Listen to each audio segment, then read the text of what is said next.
Shalom jemaat Tuhan, selamat datang di ibadah online kita hari ini. Mari siapkan hati kita yang terbaik untuk memuji dan menyembah Tuhan. Dan mari kita nikmati ibadah kita sepanjang hari ini. Dan terima berkat Tuhan dan selamat beribadah. Shalom saudaraku, kasih oleh Tuhan.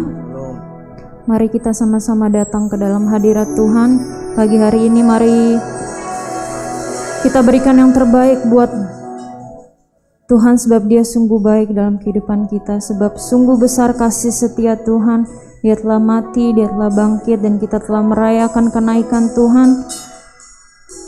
Mari sama-sama bersyukur, sebab tujuan hidup kita adalah memenuhi panggilan Tuhan. Bahkan sampai akhir hidup kita, sampai memutih rambut kita, kita mau memberikan kehidupan kita sebagai persembahan yang terbaik buat kemuliaan Tuhan. Terima kasih Yesus. Haleluya.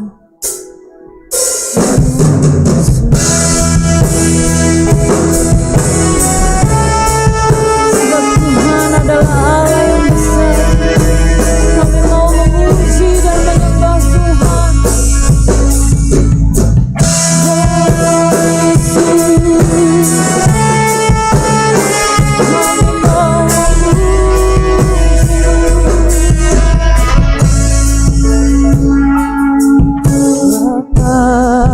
Engkau mengenalku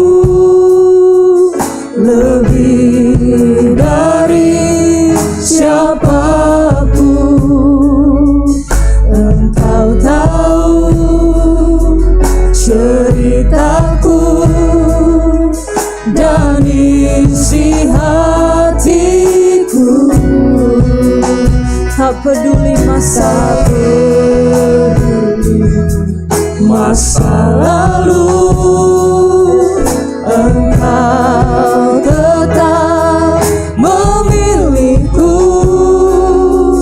ubahkanku, sempurnakan jadi karya yang indah.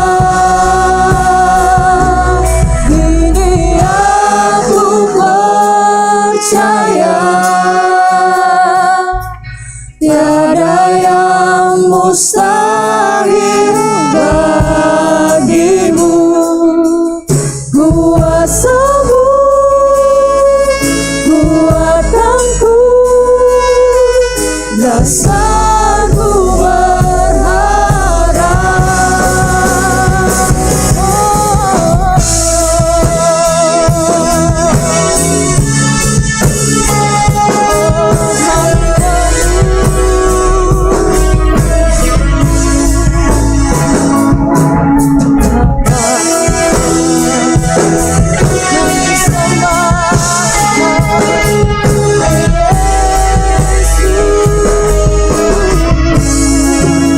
Mari sama-sama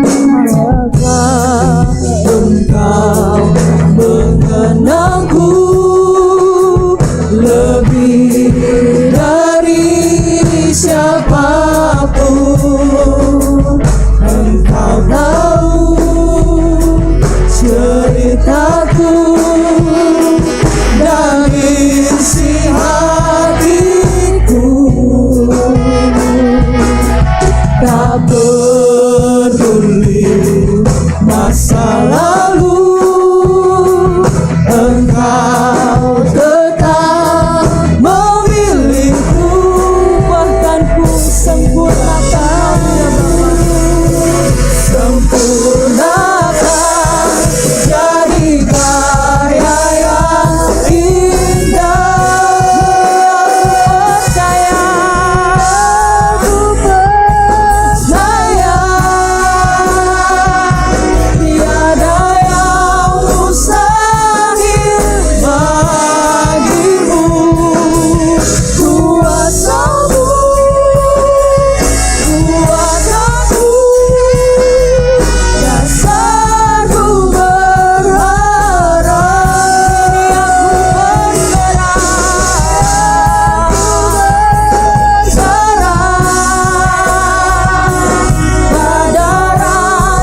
berserah, ku berserah. Mari kita naikkan pujian ini sebagai doa kita. Rancanganmu bagiku, ku ikuti panggilanmu, Tuhan setia sampai akhir hidup. Hingga ku percaya tiada yang mustahil bagimu. Kuasamu, kuatkanku, dasarku berharap. Berserah, ku berserah. Rancanganmu bagiku, ku ikuti panggilanmu, Tuhan setia sampai akhir hidupku. Panggilanmu, Tuhan setia sampai akhir. Mari katakan, ku ikuti, ku ikuti panggilanmu, Tuhan setia sampai akhir hidupku. Haleluya, kami mau setia pada panggilanmu, Tuhan. Oh ya Allahku, terima kasih, terima kasih Bapa, terima kasih ya Tuhan, sebab Engkau adalah Tuhan kami satu-satunya, penolong kami yang setia. Kami bersyukur memiliki Allah yang sungguh besar dan heran dan ajaib buat kami ya Bapa. Kami bersyukur sampai hari ini kami masih kuat dan sehat. Terima kasih ya Bapa. Kami datang pada pagi hari ini, baik yang online dan offline, tapi kami mau bersyukur ya Bapa. Hanya Tuhan, boleh kami rasakan hadirat-Mu di tempat ini. Kami boleh menerima setiap kesembuhan, pemulihan pada pagi hari ini ya Bapa. Terima kasih, kami siap dan kami mau memuji nama Tuhan lebih dahsyat lagi. Hanya di dalam nama Yesus kami telah berdoa dan mengucap syukur. Haleluya, amin. Mari saya undang kita semua bangkit berdiri, mau memuji Tuhan lebih dahsyat lagi. Amin, amin. Mari kita naikkan pujian kita hanya di dalam namanya. Amin.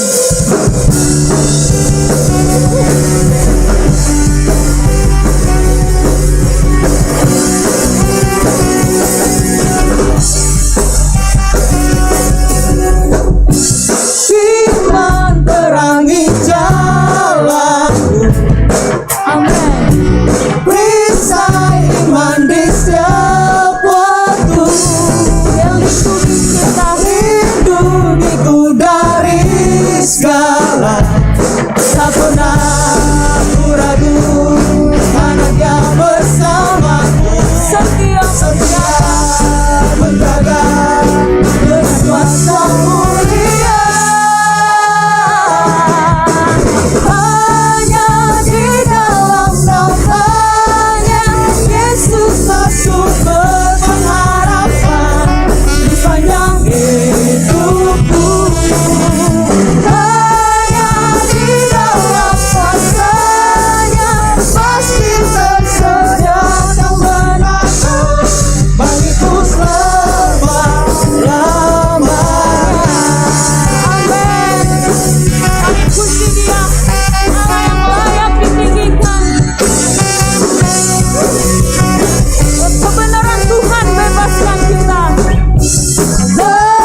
ada kemenangan dalam namanya. Amin. Mari kita umat pilihan Tuhan, kita dipilih untuk memenuhi panggilan Tuhan. Amin. Itulah tujuan kita, tujuan hidup kita dalam hidup ini, untuk memenuhi panggilan Tuhan. Mari sama-sama kita naikkan pujian ini. Kita dipilih dari setiap umat Tuhan. Amin.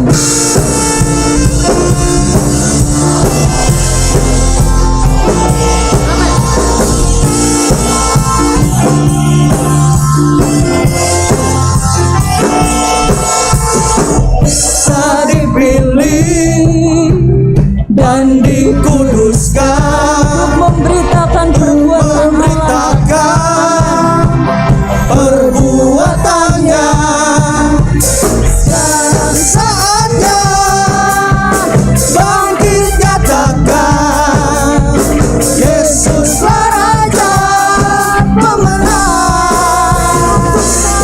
Untuk selamanya Dia berkuasa, diberikan bagi kita kerajaan yang tak akan tergoncangkan.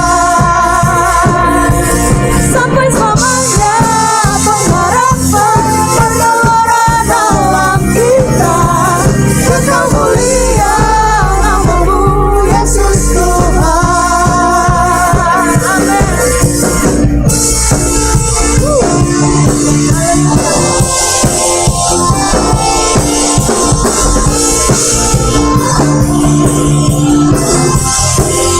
kita berdiri dengan kuasa. Kita berdiri dengan kuasa, sebab Roh yang dahsyat beserta kita. Sekarang saatnya bangkit nyatakan, Yesuslah Raja pemenang.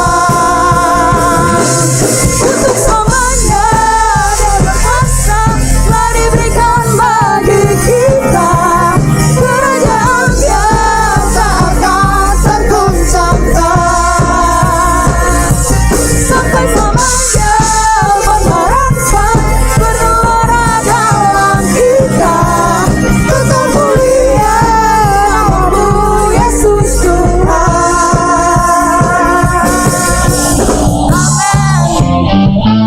mari kita naikkan pujian ini sebagai doa kita memenuhi panggilan Tuhan kita dalam umat-umat pilihan Tuhan. Amin.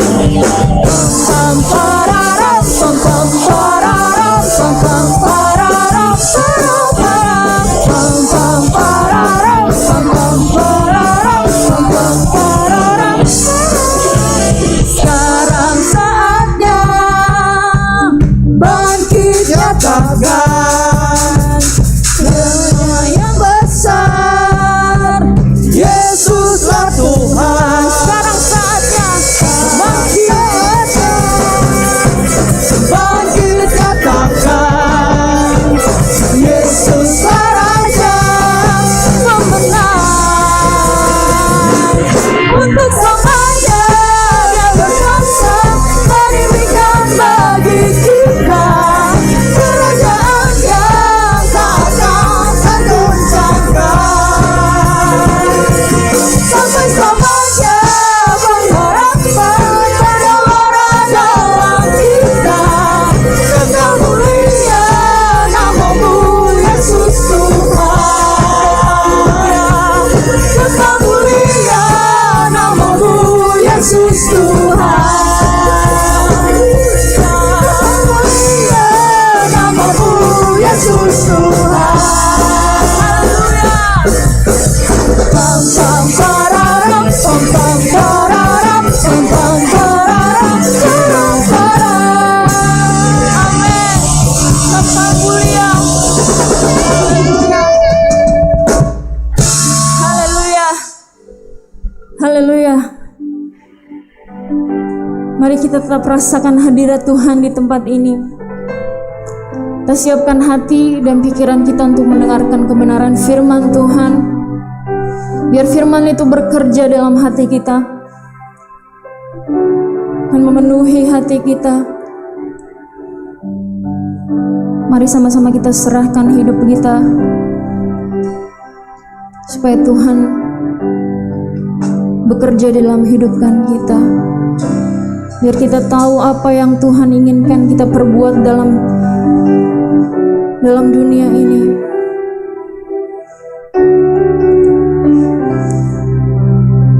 Mari sama-sama katakan, Tuhan inilah hidupku. Tuhan inilah hidupku, serahkan padamu. ku serahkan padamu segala cita-citaku, masa depanku menjadi milikmu. Jadikan kami terang-Mu. Jadikan kami terang-Mu Amin. di tengah kegelapan dunia, membawa bangsa-bangsa kepadamu. Tuhan ini kerinduanku, bagimu Tuhan seluruh hidupku. Pakailah Tuhan bagi kemuliaan-Mu, Genapi seluruh rencana-Mu, sampai bumi penuh kemuliaan-Mu. Amin. Tuhan inilah hidupku, ku serahkan padamu segala cita-citaku, masa depanku menjadi milikmu. Jadikan kami terang-Mu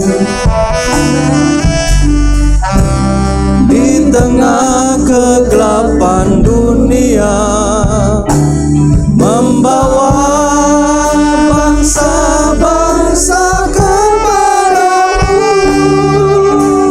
Tuhan ini kerinduanku,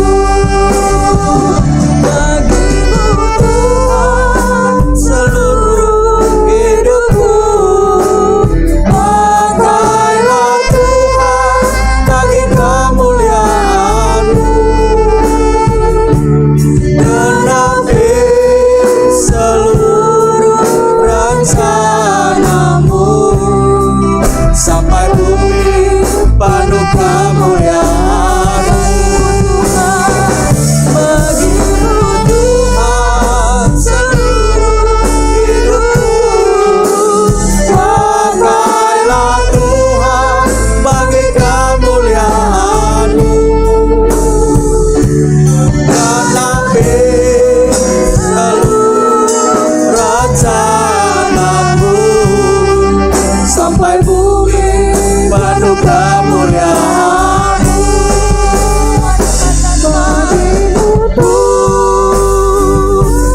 Bagimu Yesus, disempurnakan selalu dalam segenap jalanku, memuliakan nama-Mu.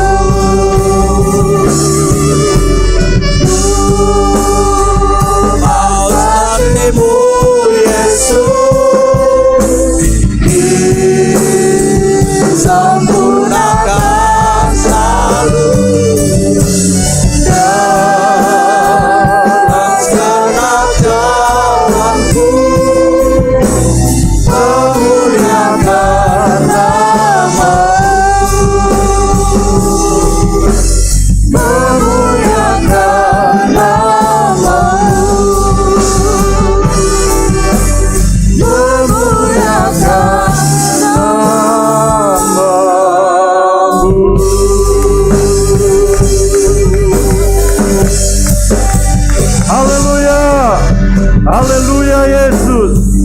Haleluya Tuhan. Haleluya, Bapa di dalam surga, kami bersyukur karena hari ini adalah hari kemenangan yang Tuhan sediakan bagi kami.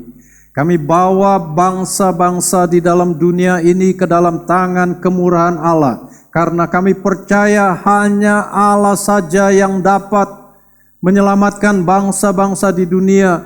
Dapat campur tangan-Mu saja yang bisa membuat pandemi ini berakhir. Karenanya kami berharap kepada Allah yang Maha Kuasa. Engkau memberi hikmat pertolongan-Mu kepada setiap pemimpin-pemimpin negara yang sedang berjuang mengatasi ekonomi dan juga menjaga kesehatan masyarakat.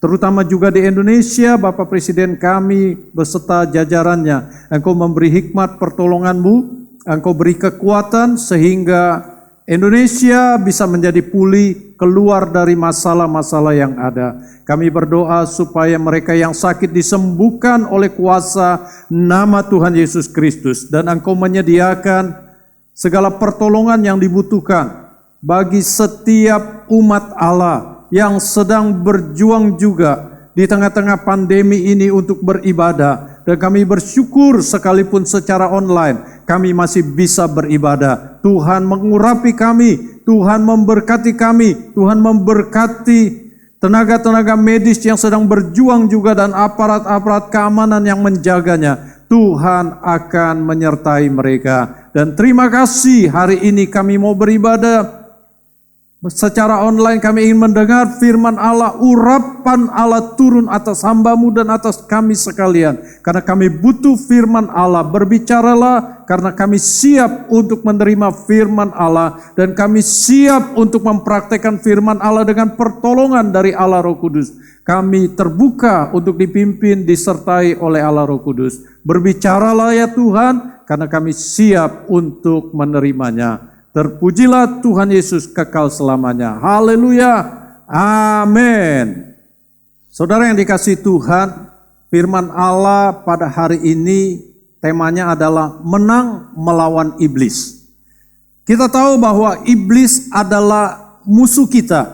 Lawan kita yang sesungguhnya adalah iblis. Saudara yang dikasihi Tuhan, pasangan kita, suami, istri, anak-anak, orang tua, sesama kita bukanlah lawan bagi kita. Iblis senang kalau saudara dan saya melawan akan sesamanya. Oleh karenanya, mari kita berhati-hati. Efesus pasal 6 ayat yang ke-12 sudah mengatakan kepada kita, karena perjuangan kita bukanlah melawan darah dan daging, tetapi melawan pemerintah-pemerintah, melawan penguasa-penguasa, melawan penghulu-penghulu dunia yang gelap ini, melawan roh-roh jahat di udara. Jadi ingat, lawan kita adalah iblis bersama dengan antek-anteknya. Oleh karenanya Bapak Ibu yang dikasihi Tuhan, kita harus ingat bahwa sebagai umat percaya kita harus bersatu. Karena kalau kita berperang dengan sesama, maka iblis akan tertawa dan dia akan sangat senang jika kita bisa saling berantem, bisa saling ribut satu dengan yang lain. Saudara yang dikasihi Tuhan, yang kita tahu bahwa iblis awalnya bukanlah ciptaan yang jahat. Dia memang adalah makhluk ciptaan Allah, malaikat pada mulanya. Setiap malaikat yang diciptakan Allah, mereka adalah baik adanya. Tetapi karena iblis ini memberontak kepada Allah, maka saudara yang dikasihi Tuhan, Allah tidak senang dengan tindakan pemberontakan iblis ini. Maka dia dibuang ke dalam dunia, ke dalam bumi ini. Dan saudara yang dikasihi Tuhan, ketika dia dibuang dari tahtanya, dia menyeret sepertiga jumlah malaikat yang ada di surga. Dan jumlah itu sangat banyak. Dan kita harus mengerti bahwa iblis itu tidak beranak pinak seperti yang tercatat di dalam Markus pasal yang ke-12 ayat yang ke-35. Bahwa malaikat-malaikat itu tidak bisa kawin dan tidak bisa beranak. Oleh karenanya kita jangan terkecoh dengan hal ini. Dia tidak maha hadir, hanya Allah kita yang maha hadir. Dan kita tahu bahwa di dalam perjanjian lama kata iblis itu diungkapkan atau disebutkan di dalam 3 kitab saja, yaitu saudara yang dikasihi Tuhan, dia ada di dalam kitab 1 Tawarik, Ayub, dan juga Zakaria. Bapak Ibu yang dikasihi Tuhan, kata iblis di dalam perjanjian baru dia memakai kata Yunani yaitu diabolos. Artinya pemfitnah. Iblis itu pemfitnah, dia itu penghasut. Yang dalam bahasa Inggrisnya disebut devil. Saudara yang dikasihi Tuhan, kata Lucifer itu dipakai di dalam bahasa Latin untuk menggantikan devil, untuk menggantikan kata iblis, saudara yang dikasihi Tuhan. Dan kita harus mengerti bahwa iblis ini adalah pribadi yang sangat jahat. Dia, saudara yang dikasihi Tuhan, berusaha untuk menghasut manusia di dalam dunia ini untuk berdosa. Oleh karenanya jangan sampai saudara dan saya tertipu. Saya mau mengatakan kadang sebagai manusia ada rasa gengsi, ada rasa sungkan ketika kita memiliki sebuah kebutuhan. Dan saya mau mengatakan bahwa iblis bisa menjebak kita dengan yang namanya gengsi dan sungkan. Ketika kita punya kebutuhan, ketika kita punya hal yang perlu ditolong, lalu kita gengsi sehingga kita tidak mau meminta tolong kepada sesama kita, akhirnya bisa saja melahirkan tindakan-tindakan yang tidak benar seperti mencuri, seperti kita meminjam uang atau meminjam barang kepada sesama kita, tetapi kita tidak bisa membayarnya, atau juga kita menipu mereka, kita menggadaikan barang-barang yang bukan milik kita kepada yang lain juga, kita mengambil paket barang yang bukan milik kita. Ini adalah sebuah tindakan yang sangat disukai oleh iblis, tetapi sebenarnya kita sebagai anak-anak Tuhan tidak boleh melakukannya. Gengsi, rasa sungkan bisa menjadi sebuah jebakan yang dibuat oleh si iblis. Gaya hidup yang mewah, pengeluaran-pengeluaran yang melebihi penerimaan kita, itu dapat menjerat kita kepada sebuah kehancuran. Dan kita tahu juga banyak pendeta-pendeta atau beberapa pendeta yang kadang tidak bisa mengontrol dirinya di dalam pengeluarannya. Apalagi kalau zaman sekarang ada kredit card, mereka main gesek saja ketika belanja dan sebagainya, sehingga ketika pada saat jatuh tempo mereka tidak bisa membayar, akhirnya di blacklist, mereka kabur dan sebagainya. Saudara yang dikasihi Tuhan, itu mencemarkan nama Allah dan sangat disukai oleh iblis. Oleh karenanya kita harus waspada di dalam menyikapi kehidupan kita. Iblis berusaha membuat saudara dan saya, membuat manusia yang dikasihi Allah ini semakin menjauh dari Allah. Karena dia, iblis ini adalah bapa segala dusta, seperti yang tercatat di dalam Yohanes pasal 8 ayat 44. Iblis ini juga disebut sebagai pribadi yang lihai. Di dalam Efesus pasal 6 ayat yang ke-11 dikatakan di sana, kita harus bertahan melawan tipu muslihat iblis. Ada kata tipu muslihat dari si iblis. Dia sangat lihai menipu kita. Banyak siasatnya untuk menjatuhkan kita. Dia bisa menyamar sebagai malaikat terang seperti yang diungkapkan dalam 2 Korintus pasal 11 ayat yang ke-14. Dikatakan hal itu tidak usah mengherankan sebab iblis pun menyamar sebagai malaikat terang. Padahal saudara yang dikasihi Tuhan, kita tahu peringatan yang tercatat dalam kitab Petrus bahwa dia, si iblis itu berjalan keliling seperti singa yang mengaum-ngaum siap menerkam mangsanya. Kalau saudara dan saya lengah, maka iblis bisa menerkam kita. Dia bisa menyamar sebagai malaikat terang, menyerupai orang-orang atau keluarga atau anggota keluarga yang sudah meninggal. Seolah-olah dia hadir, pribadi-pribadi yang kita kenal itu hadir. Padahal Alkitab kita sudah mencatat orang-orang yang meninggal, tempat tinggalnya tidak lagi mengenalnya. Ia tidak bisa kembali ke dalam dunia. Dan itu sudah diungkapkan di dalam kitab Ayub. Jadi jangan sampai kita tertipu karena iblis adalah bapa segala dusta dan dia bisa menyamar sebagai malaikat terang. Dia licik, saudara yang dikasihi Tuhan.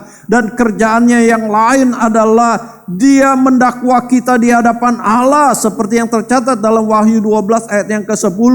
Dia dakwa kita, kadang-kala kita kalau berdosa seolah kita didakwa dia bahwa kita tidak dapat pengampunan, kita akan semakin jauh dari Allah. Itulah siasat si iblis. Dia coba menghalangi orang-orang, terutama adalah anak-anak Tuhan, saudara dan saya, untuk menerima firman Tuhan. Seperti yang tercatat dalam Kisah Rasul pasal 13 ayat yang ke-8 sampai yang ke-10 saya bacakan. Tetapi Elimas, demikianlah namanya dalam bahasa Yunani, tukang sihir itu, menghalang-halangi mereka dan berusaha membelokkan gubernur itu dari imannya.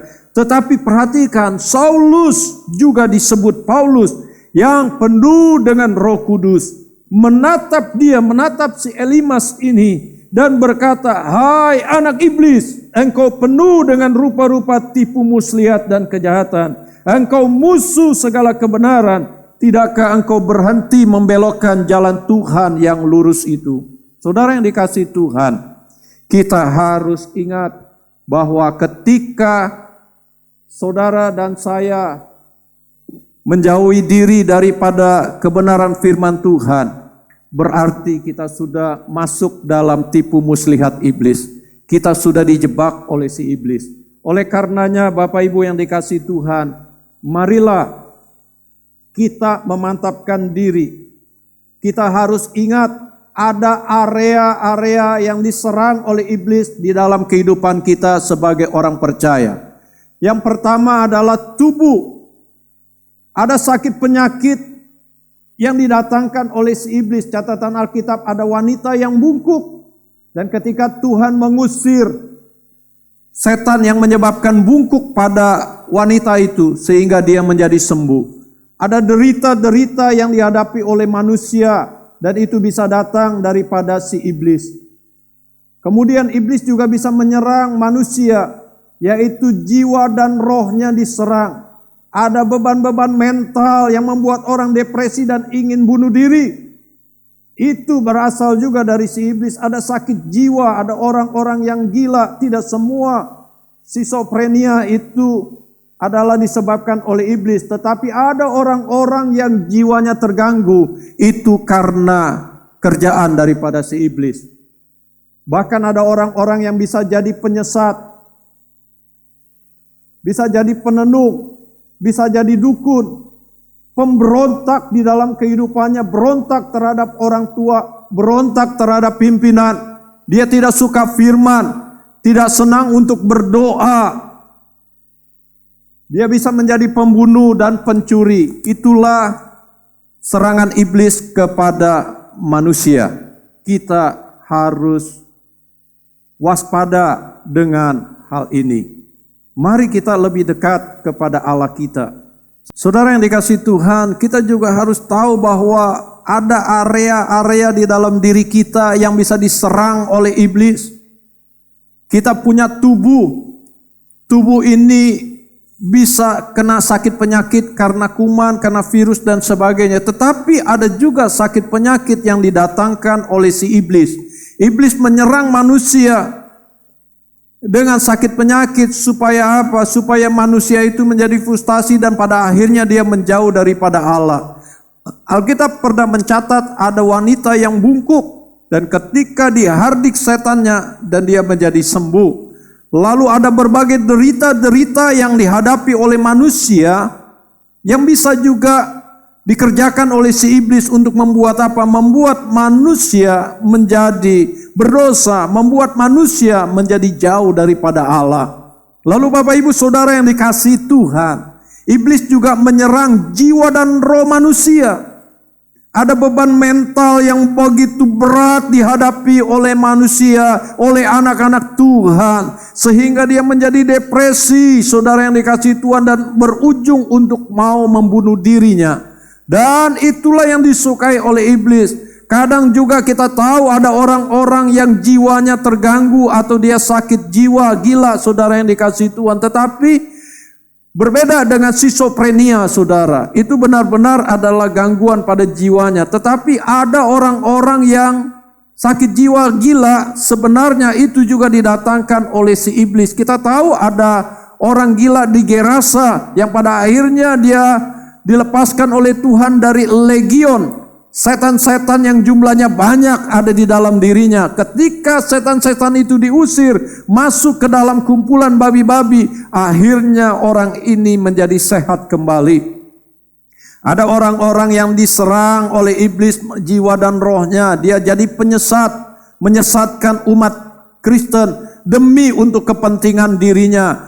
Ada orang-orang yang menjadi penenung atau pergi ke penenung. Ada orang-orang yang menjadi dukun, saudara, dukun Kristen. Saudara yang dikasihi Tuhan, ini yang disukai oleh iblis, yang diserang oleh dia. Lalu ada orang-orang yang suka memberontak, pemberontak di keluarga, pemberontak di gereja, pemberontak di usaha pekerjaan, melawan pimpinan-pimpinan yang ada, tidak mau menundukkan diri. Dan kita harus tahu bahwa iblis juga bermain di sini.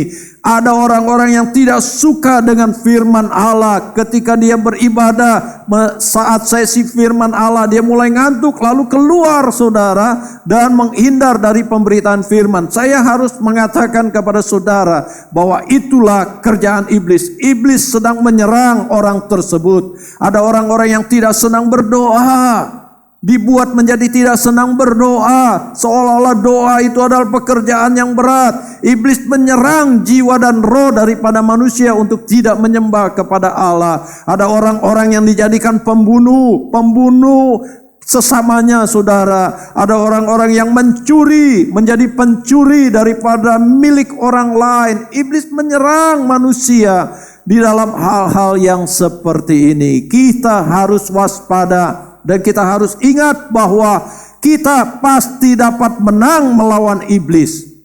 Saudara dan saya pasti bisa menang melawan iblis. Ketika kita bertemu dengan roh jahat, ketika ada orang-orang yang dikuasai oleh roh jahat, seharusnya saudara dan saya tidak perlu takut. Biarlah roh-roh jahat itu sendiri yang harus menghindar dari kita, bukan kita yang menghindarkan diri dari mereka. Ketika ada orang yang dikuasai roh jahat, kita boleh berdoa menengking dari roh jahat itu. Karena apa, saudara yang dikasihi Tuhan? Karena roh yang di dalam kita lebih besar daripada roh-roh yang ada di dalam dunia ini. Kita tidak perlu takut.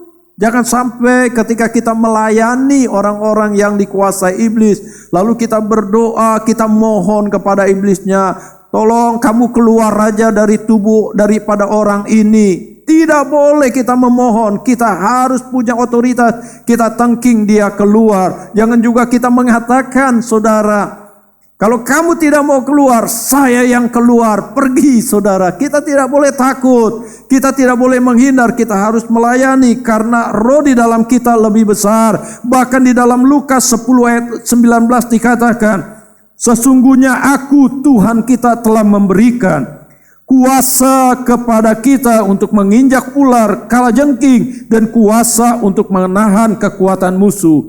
Sehingga tidak ada yang akan membahayakan kita. Ingat bahwa Tuhan Yesus sudah mengatakan kepada kita di dalam Markus pasal yang ke-16, ayat 16 dan 17, bahwa tanda-tanda ini akan menyertai setiap orang percaya.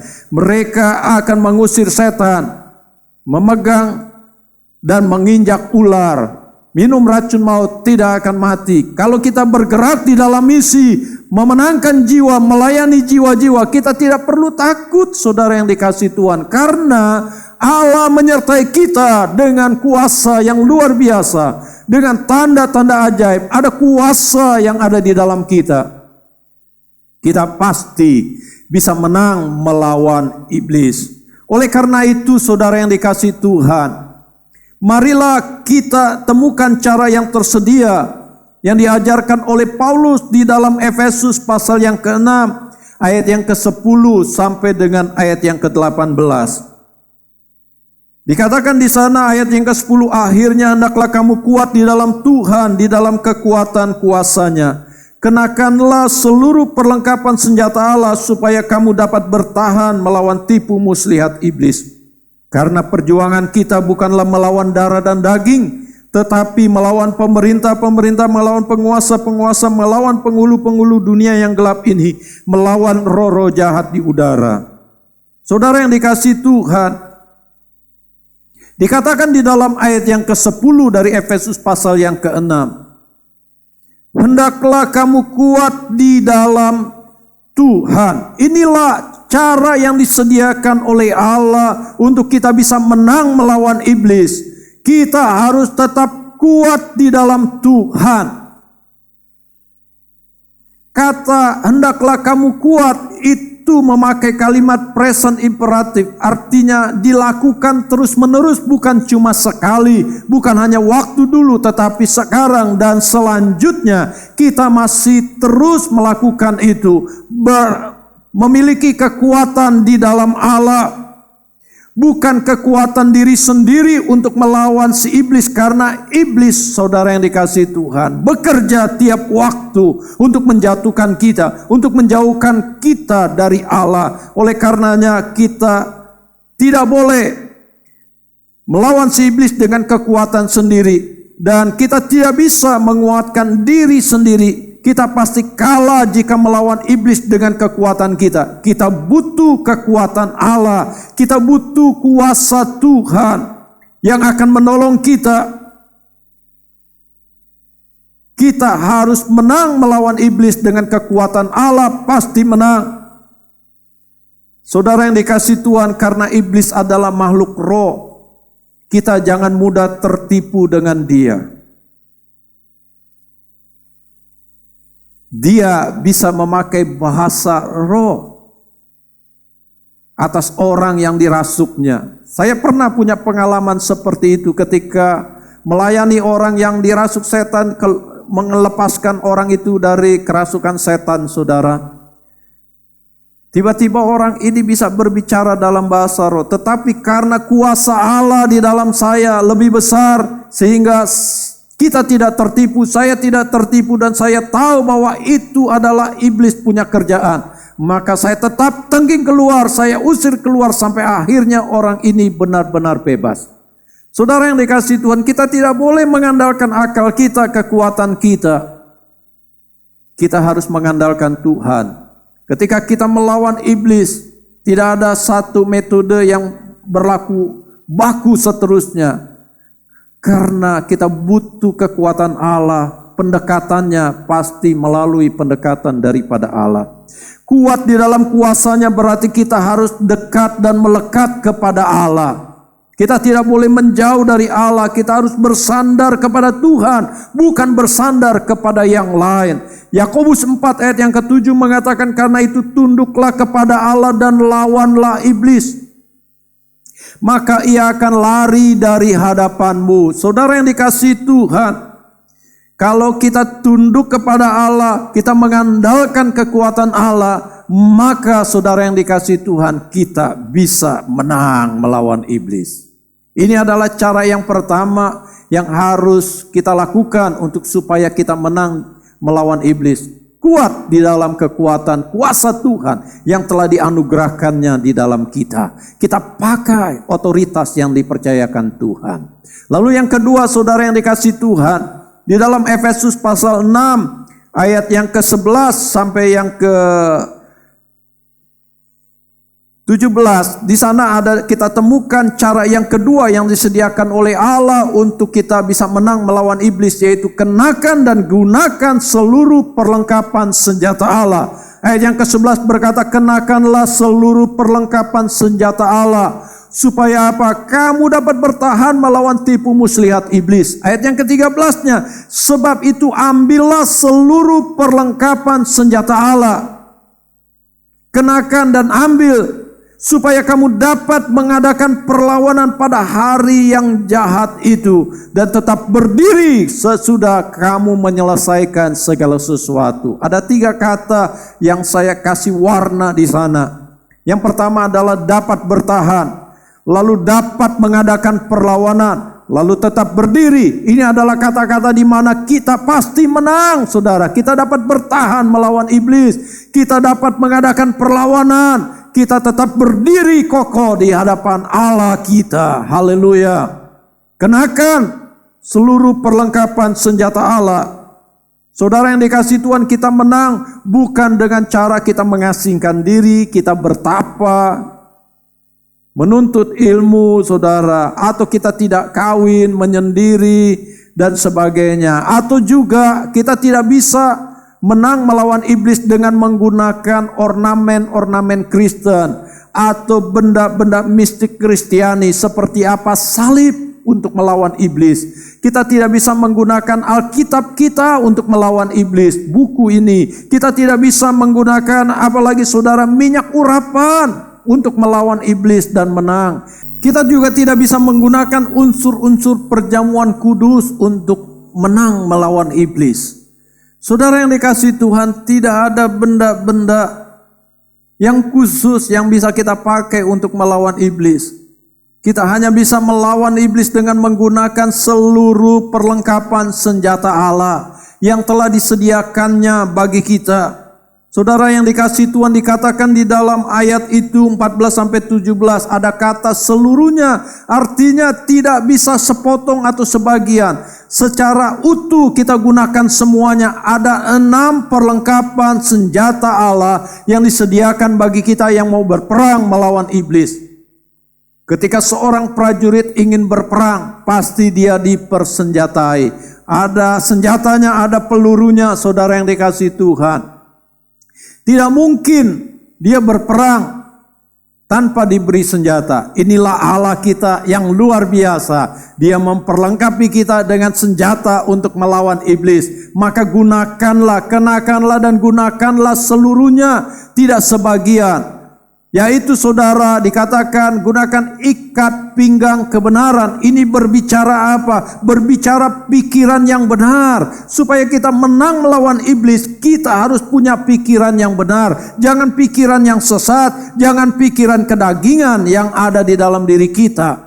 Jangan pikiran untuk mendapatkan uang ketika kita melawan iblis. Bukan seperti itu. Tetapi pikiran yang benar, pikiran yang terarah demi kemuliaan Allah. Lalu yang kedua adalah baju jirah keadilan. Artinya apa? Kehidupan kita harus benar, harus kudus di hadapan Allah. Kehidupan yang tidak mempermalukan Allah. Kehidupan yang bertahan di dalam persekutuan yang erat dengan Allah. Itulah kehidupan yang benar. Lalu yang ketiga adalah kasut kerelaan. Artinya kita siap sedia untuk pergi memberitakan Injil. Kita harus siap sedia mewartakan tentang Kristus kepada setiap orang yang membutuhkannya. Karena iblis berusaha menjauhkan setiap manusia untuk menerima kasih karunia keselamatan di dalam Allah. Dan kita harus punya kasut kerelaan. Yang keempat, gunakan perisai iman. Itu berbicara tentang kepercayaan atau keyakinan kita pada firman dan janji-janji Allah yang tercatat dalam Alkitab kita. Kita jangan lupakan akan hal ini. Itu menjadi sebuah perisai iman. Ketika kita lemah, kita tahu kekuatan kita dari Allah, bahwa Allah pasti menolong kita. Lalu yang kelima adalah ketopong keselamatan. Itu berbicara tentang keyakinan diri bahwa kita telah diselamatkan. Kita tidak mungkin menyelamatkan orang lain kalau kita tidak yakin tentang keselamatan yang kita terima. Kita tidak mungkin menyelamatkan orang lain kalau kita sendiri ragu-ragu dengan diri kita. Jadi ketika kita melayani orang-orang untuk membebaskan mereka dari kekuatan kuasa kegelapan, kita harus yakin akan kekuatan Allah, bahwa Allah sanggup melepaskannya dan kita telah terima kuasa. Kita telah diselamatkan, maka orang ini pun bisa diselamatkan. Lalu yang keenam adalah pedang roh, saudara yang dikasihi Tuhan. Itu berbicara tentang firman Allah, berbicara firman Allah. Kita bisa bertahan dari serangan iblis. Kita bisa bertahan dari tipu muslihat iblis. Kita bisa bertahan dari segala kelihayan iblis. Dan kita pakai firman Tuhan. Ingat ketika Yesus dicobai di padang gurun? Yesus memakai firman Allah. ada tertulis, ada tertulis, ada tertulis. 3 kali Tuhan mengatakan kepada si iblis, dan akhirnya iblis pergi, tetapi dia menunggu waktu yang tepat. Maka saudara yang dikasihi Tuhan, pedang roh itu juga berbicara kita menyerang iblis melalui pemberitaan firman, saudara. Kalau kita tidak mau memberitakan firman, berarti kita ini tidak menyerang iblis. Padahal Allah telah memberikan pedang roh buat kita melawan si iblis. Jadi kita harus pergi untuk memberitakan firman kepada orang-orang yang membutuhkan. Dan inilah yang harus ada di dalam kehidupan kita. Setiap waktu 6 senjata telah dipercayakan Allah. Marilah kita menggunakannya. Lalu yang ketiga, cara yang ketiga yang diberikan oleh Allah. Saudara, selain kita kuat di dalam kekuatan kuasa Allah, selain kita mengenakan dan menggunakan seluruh perlengkapan senjata Allah, yang ketiga adalah di dalam Efesus 6 ayat yang ke-18, dalam segala doa dan permohonan berdoalah setiap waktu di dalam roh, dan berjaga-jagalah di dalam doamu itu dengan permohonan yang tak putus-putusnya untuk segala orang kudus. Jadi di sini ada kata berdoalah setiap waktu. Inilah cara yang disediakan Allah untuk kita bisa menang melawan iblis, yaitu kita harus rajin berdoa secara pribadi atau komunal. Kita harus menaikkan doa-doa kita dengan penuh keyakinan kepada Allah. Kalau dikatakan dalam ayat itu berdoalah setiap waktu di dalam roh, melalui penyelidikan yang saya lakukan, saya mau mengatakan bahwa berdoa setiap waktu di dalam roh bukan berarti di dalam bahasa roh, melainkan di dalam pimpinan Roh Kudus. Ada orang-orang dalam praktek membebaskan orang dari kuasa kegelapan, mereka pakai bahasa roh. Sebenarnya bukan itu, saudara yang dikasihi Tuhan. Pakailah kekuatan dari Allah. Kalau kita sudah rajin berdoa, kita tinggal tengking iblisnya, saudara yang dikasihi Tuhan. Kita tahu bahwa berdoa di dalam roh berarti kita tunduk kepada pimpinan roh. Ketika kita melayani orang-orang yang dikuasai oleh iblis, roh jahat, saudara, kita harus peka dengan pimpinan roh. Kadang caranya itu berbeda-beda. Dalam praktek pelayanan yang saya alami, saudara, ada cara-cara yang berbeda, saudara. Pribadi lepas pribadi yang dilayani itu berbeda-beda. Metodenya bisa beda, saudara. Tidak ada yang baku, tetapi yang tetap adalah kita menggunakan kuasa di dalam nama Yesus. Iblis takut dengan kuasa di dalam nama Yesus. Kalau kita ada di dalam pimpinan roh, iblis takut melihat mata kita pun dia tidak berani. Orang-orang yang dirasuk setan, dia akan tutup mata. Kita harus tahu itu, saudara, karena ada roh yang lebih besar di dalam kita. Dan mari kita gunakan itu. Kita peka dengan pimpinan roh. Dalam bahasa Indonesia masa kini dikatakan berdoalah sebagaimana roh Allah memimpin kalian. Berdoa sesuai pimpinan daripada Roh Kudus, saudara yang dikasihi Tuhan. Ini yang dimaksud berdoa setiap waktu di dalam roh. Jangan sampai kita salah mengerti seolah-olah harus berdoa di dalam roh. Berdoa di dalam bahasa roh maksudnya. Lalu saudara, ada kata berjaga-jaga di dalam doamu, ada frasa seperti ini. Itu berarti apa, saudara? Berarti kita harus selalu siaga dan jangan menyerah ketika kita berdoa, seperti yang diungkapkan dalam terjemahan bahasa Indonesia masa kini. Dikatakan dalam versi mudah dibaca, Efesus 6 ayat 18 itu dia memakai frasa senantiasa siap sedia, jangan menyerah. Artinya ketika kita berdoa, jangan cepat-cepat kita akhiri menyerah. Karena kita dikejar-kejar waktu, karena kita malas, saudara. Kita harus rajin dengan hal ini. Jangan menyerah. Iblis berusaha menjauhkan kita dari Allah. Ya memang, saudara, kadangkala doa itu sepertinya menjenuhkan. Tetapi kalau kita tahu bahwa doa itu adalah kekuatan yang disediakan Allah buat kita menang melawan iblis, kita akan enjoy ketika berdoa. Kita bisa bebas menggunakan kemampuan yang dari Allah. Secara pribadi kita bisa gunakan bahasa roh untuk menyembah Tuhan. Tapi juga kita bisa menggunakan akal budi yang Tuhan percayakan untuk kita bisa berdoa, berjaga-jaga di dalam doa kita. Kita tahu bahwa iblis berusaha menyerang kita, sehingga dia ingin supaya kita tidak berdoa. Hari ini kita diingatkan supaya kita menang melawan iblis. Berdoalah di setiap waktu. Daniel, dia berdoa 3 kali. Menurut catatan Alkitab kita, itu artinya dia gunakan bagian-bagian waktu untuk tekun kepada Allah. Paulus juga demikian, saudara. Dan saudara dan saya juga bisa mempraktekannya di dalam kehidupan kita hari demi hari. Kita bisa berlutut berdoa, kita bisa masuk kamar berdoa, tetapi di perjalanan, di dapur, dimanapun tempat, kita bisa berdoa. Karena Allah kita Maha hadir.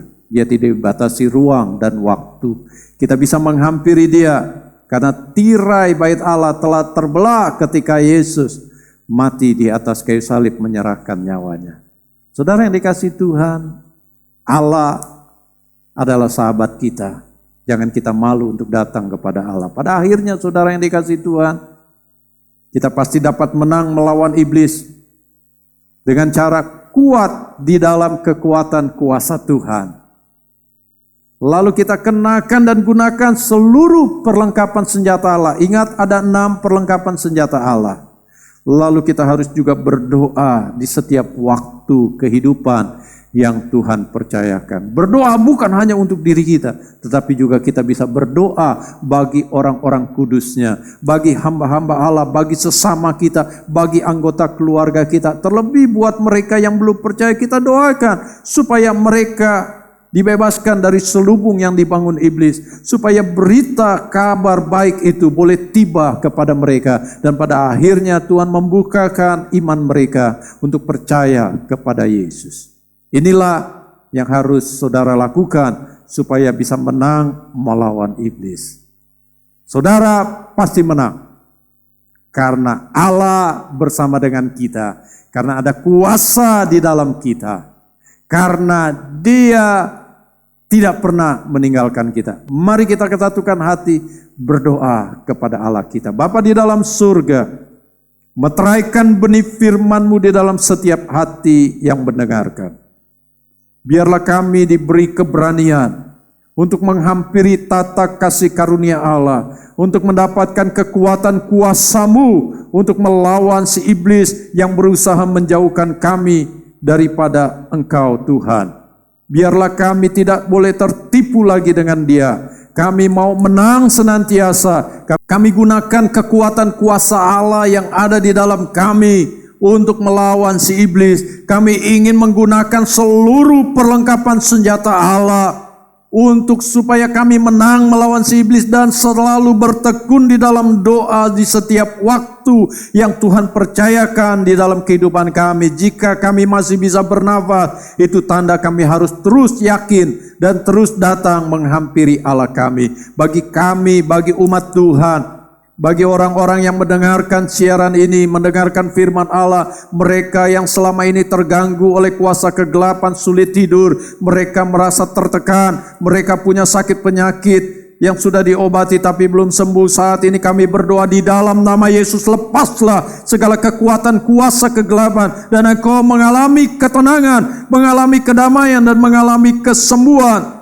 serta pemulihan di dalam nama Tuhan Yesus. Hadirat Allah turunlah dalam kehidupan saudara. Jadilah menang dan jadilah pulih. Terimalah kesembuhan, terimalah pemulihan, terimalah pembebasan dari Allah di dalam nama Tuhan Yesus. Dan Tuhan membentengi kami dengan perisai kasih karunia-Mu, sehingga kekuatan iblis tidak mampu menyerang kami. Di dalam nama Yesus kami terima berkat firman Allah. Dan kami akan hidup di dalam kebenaran firman-Mu. Haleluya. Amin. Saudara yang dikasihi Tuhan, kita sudah dengar firman Allah. Mari maju terus di dalam ladang Tuhan. Untuk kebaktian minggu depan, kita tunggu situasi yang ada, nanti saya umumkan melalui Japri WA masing-masing pribadi.